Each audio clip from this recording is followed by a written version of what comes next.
Pois bem, bom dia a todos. É com grande satisfação que damos início a mais um painel tributário preparado pela equipe técnica da CCA Bernardon. Eu me chamo Reginaldo da Silva dos Santos, vou tratar da legislação federal. Na sequência, o colega Luiz Antônio irá tratar da legislação estadual e, por último, o colega André irá falar da legislação previdenciária. A primeira notícia que a gente traz com relação à legislação federal diz respeito à prorrogação dos prazos de entrega da ECD, a Escrituração Contábil Digital, e da ECF, a Escrituração Contábil Fiscal, a ECF, que é a antiga da IPJ. Então, de acordo com a Instrução Normativa 2082, de 19 de maio, a Receita Federal entendeu por bem prorrogar esses prazos dessas obrigações acessórias, de modo que a ECD, relativa ao ano calendário 2021, que o prazo de entrega era agora, para o último dia útil de maio, ficou prorrogado para o último dia útil do mês de junho de 2022. A ECF, que o prazo de entrega era o último dia útil de julho de 2022, a ECF do ano base 2021, ela ficou prorrogada para o último dia útil do mês de agosto de 2022. Assim, então, da mesma forma como foram prorrogados os prazos de entrega da ECF, da ECD e ECF de 2021, ficam também prorrogados os prazos da ECD dos eventos especiais do mês de janeiro até a maio, até abril, ficam prorrogados para junho também. Então, a ECD, todos os eventos especiais de cisão, fusão, incorporação ou extinção ocorridos entre 1º de janeiro e 31 de maio de 2022, o prazo de entrega da ECD vai ser o último dia útil de junho. Aí, a partir do mês de junho, o prazo de entrega da ECD continua, então, dentro da legislação normal, o último dia útil do mês subsequente ao do evento de qualquer um desses eventos especiais. Com relação à ECF dos eventos especiais de 2022, da mesma forma. Então, as ECF, os eventos especiais ocorridos entre 1º de janeiro de 2022 até maio de 2022, o último dia útil de maio, o prazo de entrega da ECF passa a ser, então, o último dia útil do mês de agosto, certo? E, no caso, os eventos especiais ocorridos a partir do mês de junho, o prazo de entrega da ECF desses eventos especiais se dá no terceiro mês subsequente ao do evento. Então fica dada a notícia da prorrogação, então, da entrega do prazo da ECD 2021, eventos especiais 2022, e ECF 2021 e ECD, eventos especiais 2022. Tá ok? Então essa é uma notícia que, para os pessoal que milita na área contábil, vem ajudar um pouco, porque esse acúmulo de tarefas de imposto de renda da pessoa física, ECD e ECF realmente acumula bastante nesse primeiro semestre. Agora, o segundo assunto que a gente trata com relação à legislação federal diz respeito à medida provisória 1118, que foi publicada no Diário Oficial 18 de maio de 2022, e essa medida provisória, ela restringe a tomada de crédito das empresas de crédito de PIS e COFINS da não cumulatividade relativo à aquisição de combustíveis. Como todos bem sabem, no mês de março foi editada a Lei Complementar 192, e essa lei complementar, ela zerou a tributação das contribuições do PIS e da COFINS dos combustíveis, óleo diesel, né, a biodiesel, a querosene de aviação, e o fato de ter zerado as alíquotas dessas contribuições não impedia que as empresas pudessem tomar o crédito dessas contribuições no resto da cadeia.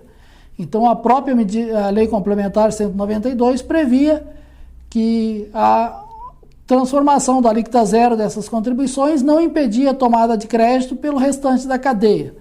De modo que, praticamente, o que significava dizer isso? Que as empresas que utilizam esses combustíveis como insumos, óleo diesel. Vamos tomar, por exemplo, aqui como exemplo as transportadoras e as indústrias que também usam óleo diesel como insumo, podiam tomar crédito do PIS e da COFINS sobre a compra de aquisição de óleo diesel, mesmo que esses produtos estivessem tributados a alíquota zero lá pelo produtor e pelo importador. Pois bem, agora com a medida provisória tirou esse benefício da tomada de crédito das contribuições do PIS e da COFINS sobre a aquisição dos combustíveis com a transformação em alíquota zero. Como todos bem sabem, essa alíquota zero, incidência com alíquota zero, vai vigorar até 31 de dezembro de 2022. O que significa dizer, então, que a partir de 18 de maio de 2022, as aquisições de óleo diesel, biodiesel, gás liquefeito petróleo, gasolina para querosene para aviação, não gera mais direito a crédito por aquelas pessoas jurídicas que são tributadas pela não cumulatividade e que utilizam esses produtos como insumo nas suas atividades. Então, a medida provisória, ela tirou essa permissão de tomada de crédito independentemente da alíquota zero. É lógico que a medida provisória, ela diz que a entrada em vigor se dá na data da publicação da medida provisória. No caso, foi dia 18 de maio. Fica aqui a indagação se a Receita Federal, a União, vai reconhecer a noventena quanto à restrição desse crédito, porque a partir do momento em que o contribuinte perde esse direito da tomada de crédito, mesmo sendo tributado a alíquota zero, isto, por consequência, provoca um aumento da carga tributária. E como a gente bem sabe, todo aumento da carga tributária, no caso das contribuições, teria que obedecer o prazo de 90 dias para a entrada em vigor.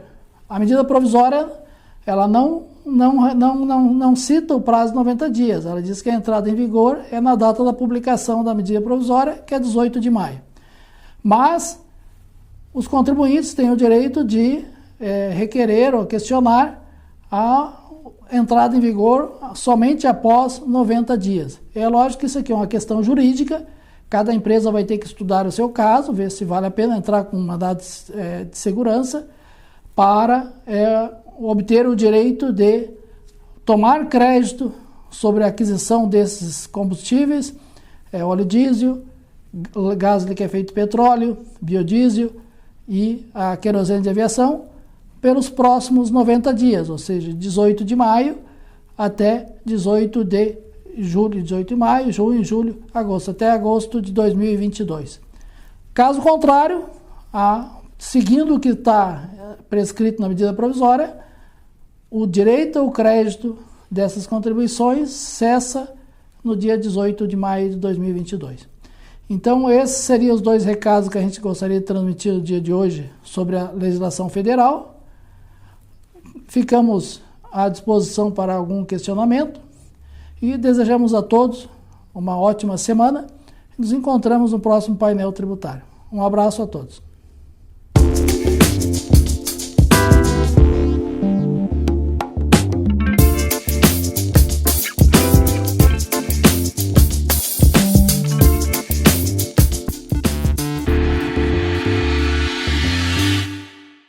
Bom dia a todos. Neste módulo vamos tratar das alterações da legislação estadual do Rio Grande do Sul quanto ao ICMS. E também teve uma alteração municipal que foi publicada na semana passada. Começaremos então pelas alterações da legislação estadual do Rio Grande do Sul. Teve uma alteração vinculada ao comércio eletrônico, e-commerce, e também a televendas, decreto 56.497. Este dispositivo trata do ICMS e subvenção tributária quanto à responsabilidade tributária no comércio eletrônico ou televendas, estabelecido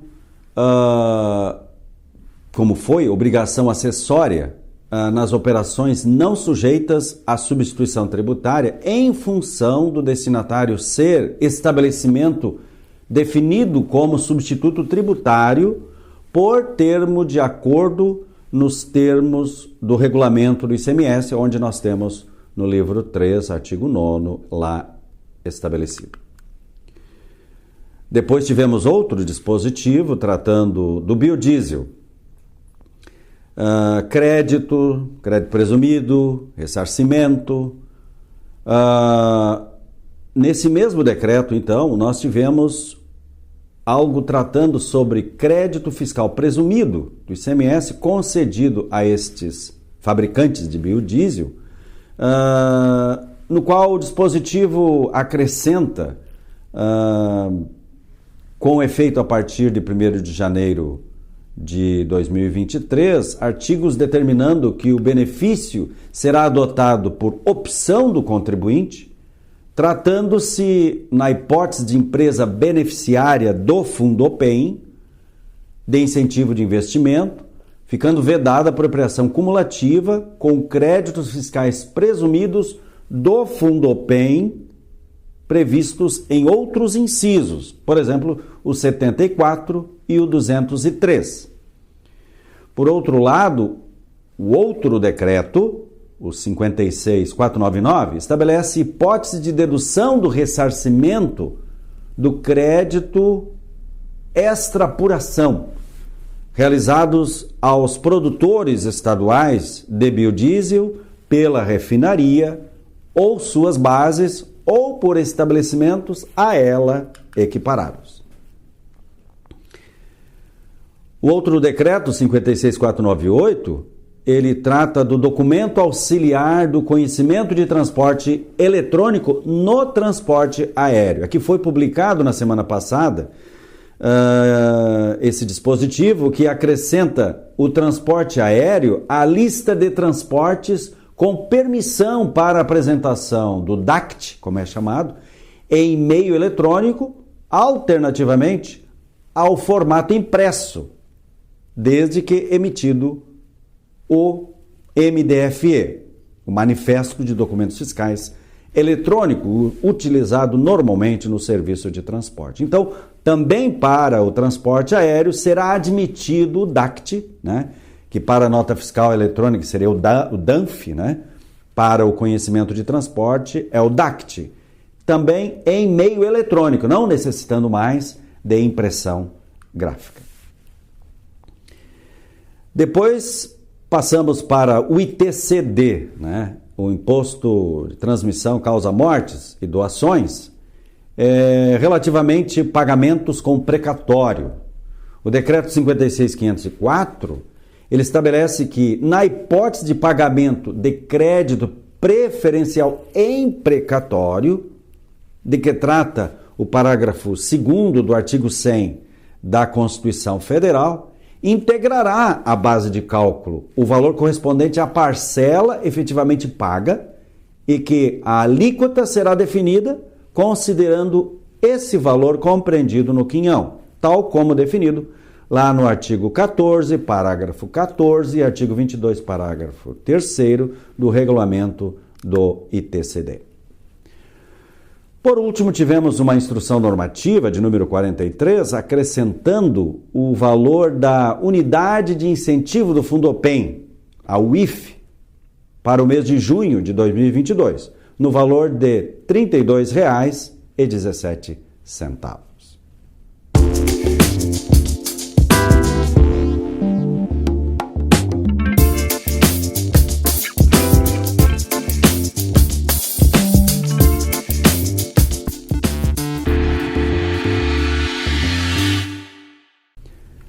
Agora vamos tratar de uma alteração vinculada à legislação do ISQN. É que foi criada uma obrigação acessória, a DPIS, Declaração do ISSQN Padrão Nacional. O Comitê Gestor das Obrigações Acessórias do ISSQN, chamado GEGOA, regulamentou o padrão nacional da declaração padronizada do ISQN, chamando-a de DPIS. Ela se destina a declarar as prestações de serviços e o imposto do ISSQN, que é de competência dos municípios e também do Distrito Federal.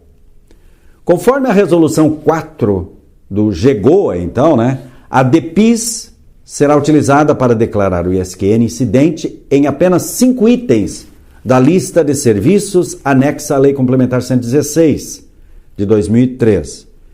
Quais são? O item 4.22 trata de planos de medicina de grupo ou individual e convênios para prestação de assistência médica hospitalar e odontológica. O 4.23, que são outros planos de saúde que se cumpram através de serviços de terceiros, contratados, credenciados, cooperados, ou apenas pagos pelo operador do plano. Também o item 1501, administração de fundos quaisquer, de consórcio, de cartão de créditos, de cartão de débitos, de carteira de clientes, de cheques pré-datados. E o item 1509, que é arrendamento mercantil de quaisquer bens, inclusive cessão de direitos e obrigações, substituição de garantia, alteração e cancelamento de registro de contrato e demais serviços relacionados ao leasing, que é o arrendamento mercantil. A declaração será entregue mensalmente pelo contribuinte e responsáveis relativamente a estes serviços, né? Até o dia 25 do mês seguinte ao dos fatos geradores do imposto, do ISSQN, contendo as informações de todos os serviços prestados, discriminados por tomador e por município ou próprio Distrito Federal do domicílio do declarante, através do sistema eletrônico de padrão unificado em todo o território nacional, que contenha as funcionalidades e observe as regras e layouts, os parâmetros definidos na Resolução 4, previamente homologado pelo Comitê Gestor de Obrigações Acessórias do ISSQN, o GEGOA. O contribuinte, individualmente ou em conjunto com outros, tem o prazo de 3 meses a partir da publicação da resolução, que foi no dia 13 de maio de 2022.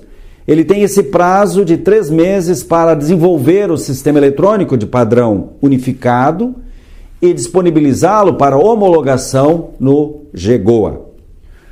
O referido dispositivo regulamentar traz outras aplicações quanto à declaração padronizada do ISSQN, inclusive 2 anexos especificando as funcionalidades, os layouts dos arquivos, os parâmetros do sistema, enfim, relatórios também de declarações entregues pelos contribuintes, enfim, as demais regras, né? Todas estão ali estabelecidas nesta Resolução 4, publicada no dia 15 de maio. Com isso, concluímos as informações da área fiscal vinculadas ao ICMS do Estado do Rio Grande do Sul e também do ISSQN, esta vez não especificamente ou somente ao município de Porto Alegre, mas também de todos os municípios, né? Porque a DPIS é estabelecida e foi realmente concebida para padrão nacional. Todas as prefeituras e o Distrito Federal deverão utilizá-las para aqueles 5 itens que especifiquei. Então eram estas informações que gostaríamos de transmitir aos senhores. A seguir, o colega André vai comentar as alterações da legislação previdenciária e desejamos um bom dia, uma ótima semana a todos e até o próximo painel tributário da CCA.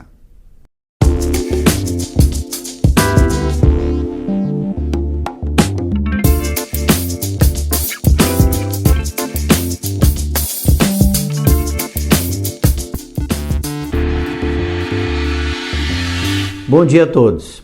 Em 17 de maio foi publicado no portal do E-Social o novo Manual de Orientação do E-Social versão S1.0, consolidado até a nota orientativa número 11 de 2022. As orientações constantes no manual são aplicáveis às informações prestadas de acordo com a versão S1.0 dos layouts do e-social. Para as informações prestadas de acordo com a versão anterior, que é a 2.5 dos layouts, devem ser seguidas as orientações da versão 2.5.01 do Manual de Orientação do e-social. O próximo assunto ainda se refere à questão e-social. Para quem não lembra, o e-social foi atualizado para a versão S1.0 em julho do ano passado. Com a nova versão do e-social, o sistema foi simplificado. Diversos campos foram excluídos e uma série de regras, em especial no fechamento da folha, foram flexibilizadas. Tudo isso para permitir que o sistema se tornasse mais fácil e ágil para os empregadores. Para permitir que os usuários se adaptassem à nova versão, foi estabelecido um período de convivência de versões. Durante esse período, tanto eventos enviados na versão antiga, que era 2.5, quanto na nova S1.0, foram recepcionados e processados pelo sistema. Esse período tinha previsão de término em março desse ano, mais de 7 meses após a implantação da versão 1.0. Contudo, esse período de convivência das versões foi prorrogado até 22 de maio de 2022, dando mais tempo para os usuários que ainda não haviam atualizado seus sistemas para a nova versão. Portanto, desde ontem, dia 23 de maio, apenas eventos enviados na versão S1.0 serão recebidos pelo e-social. Importante ressaltar que os sistemas web do e-social sempre trabalham utilizando a versão mais recente do sistema, o que inclui o módulo web geral e os módulos simplificados, que seriam os módulos doméstico, segurado especial e do MEI. Com essas informações, encerramos as novidades do painel tributário de hoje. Desejo a todos uma ótima semana.